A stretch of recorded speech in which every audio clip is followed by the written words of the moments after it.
ఏదైతే ఈ హైదరాబాదులో మూసీ పరివాహక ప్రాంతంలో అనేక చెరువులు, అనేక నాలాలు, అనేక కుంటలు గత 10 సంవత్సరాలలో వందలాది బడాబాబులు కబ్జా చేశారన్న మాట నిజం. దాని ఫలితంగా అనేక మంది సామాన్య ప్రజలు ఇబ్బంది పడుతున్న మాట నిజం. మూసీ పరివాహక ప్రాంతంలో ఎప్పుడు వరదొస్తే వాళ్ళు ప్రాణాన్ని అరిచేతిలో పెట్టుకొని ఏ అర్ధరాత్రి ఇల్లు ఖాళీ చేయాలనో భయభ్రాంతుల్లో సామాన్య ప్రజలు నివసిస్తున్న మాట నిజం.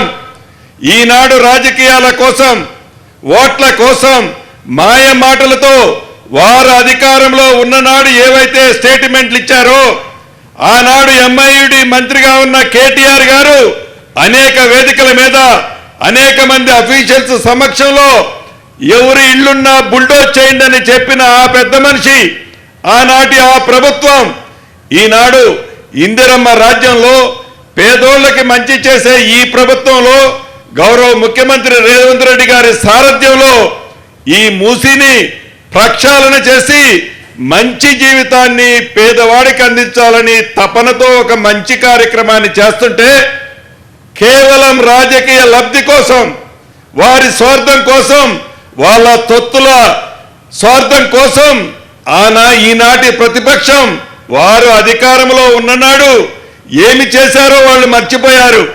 దాన్ని మాకు అంటగడుతూ ఈ ప్రభుత్వాన్ని మీద గుడ్డ కాల్చి మీదేసి ఈ ప్రభుత్వాన్ని బదనాం చేయాలని చూస్తున్నారు. ఇది నిజం కాదు.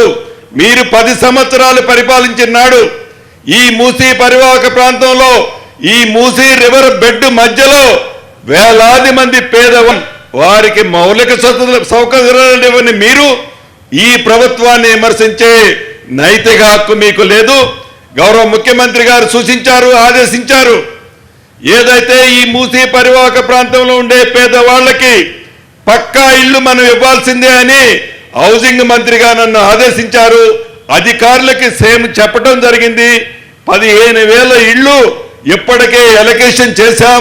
15,000 ఇళ్లే కాదు, ఇంకా అవసరమైతే 4-5 ఇళ్ళు అవసరమైన వాటిని కూడా ఈ ప్రభుత్వం పేదవాడికి ఇవ్వటానికి, పార్టీలకి, కులాలకి, మతాలకి అతీతంగా ఇవ్వటానికి ఇందిరమ్మ రాజ్యంలోని రేవంత్ రెడ్డి గారి నాయకత్వంలోని ఈ ప్రభుత్వం చిత్తశుద్ధితో, నిజాయితీతో పేదవాడిగా ఉన్న గుర్తింపు ఉన్న ఈ ఇందిరమ్మ రాజ్యంలో ఎన్ని కుట్రాలు కుతంత్రాలు పన్నినా, ఎన్ని అభియోగాలు మోపినా మాకు ప్రజల ముఖ్యం, పేదవాళ్ళు శ్రేయస్సు ముఖ్యం.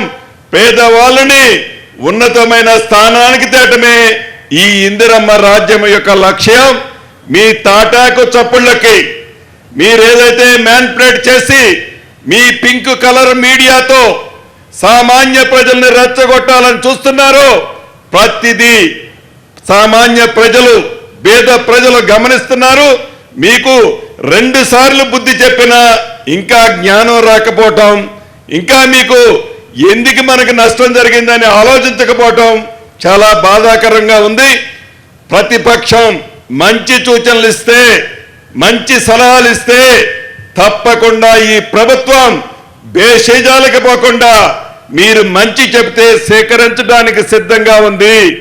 కానీ మీరేదో మ్యానిపులేట్ చేసి పేమెంట్లు ఇచ్చి ఎవరినో కొంతమందిని ఈ ప్రభుత్వానికి వ్యతిరేకంగా యూట్యూబులు, ఆటూబుల ద్వారా మీరు ఎంత రెచ్చగొట్టినా సమన్వయంతో ఇందిరమ్మ రాజ్యంలో, ఇందిరమ్మ ప్రభుత్వంలో ఆశయం ఏదైతే పేదవాళ్ళని ఉన్నతమైన స్థానానికి తేవాలని ఉన్నామో ఆ దిశగా ఒక్క అడుగు కూడా తప్పేయకుండా అదే బాటలో పయనిస్తామని తెలుపుతూ ఈ అవకాశం ఇచ్చిన పెద్దలందరికీ మరొక్కసారి అభినందనలు, కృతజ్ఞతలు తెలుపుతూ ఈ కార్డుల విషయంలో ఫ్యామిలీ అంటే అది మీరే డిసైడ్ చేసుకోండి.